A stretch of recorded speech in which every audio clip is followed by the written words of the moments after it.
Hey team, over the weekend I asked a quiz question about these hydrofoils. It seems to have created quite a bit of chatter, and I got a few DMs from people asking me to just explain a bit further in a video, so I thought I'd do so. Now, if you're not interested in this video, I'd appreciate it if you just tap a like before you swipe on.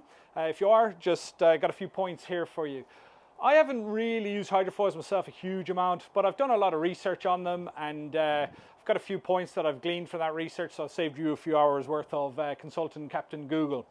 Now, the first thing we want to know is hydrofoils, they don't come as standard on vessels. Well, why is that? Well, because there's not really there's no need for them on a vessel that's got an appropriate engine matched to the vessel itself. They're really seen as a band-aid for a mismatch or a misperformance in your boat. So let's talk first about the positives of a hydrofoil.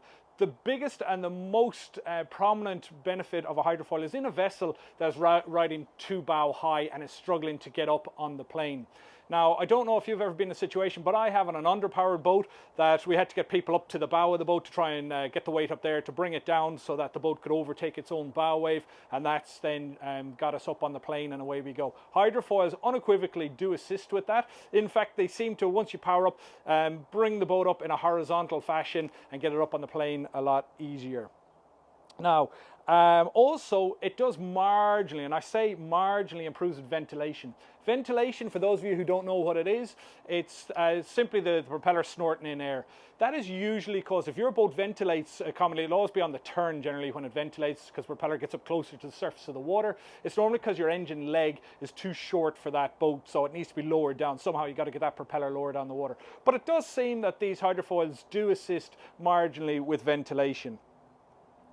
It also helps with stabilization of the vessel. So what do I mean by that? I mean it in twofold. Firstly is going into a head sea. As I said, it brings the bow down, so you'll have a more stable ride going into a head sea. And the second one is it does seem to help. If your vessel has got a list to one side, the obvious thing to check first is your equipment distribution on the boat, and you haven't got any water floating around inside the boat. That's the first thing to check.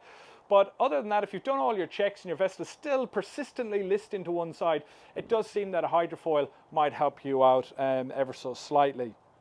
Hydrofoils also save a little bit on fuel, not extensively, but they can assist on fuel conservation.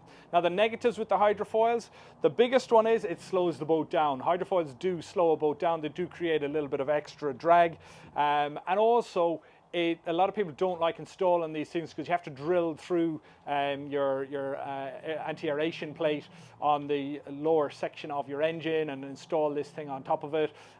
People do wonder about the stress it puts on the lower section of your engine.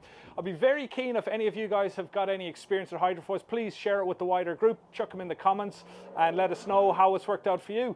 But otherwise, that's really it. There's nothing outside of that. It doesn't improve your RPM. It's no magic bullet, really. And there's a lot of sort of different schools of thought on its efficiency. Hopefully that's been useful, and I look forward to catching you in the next video.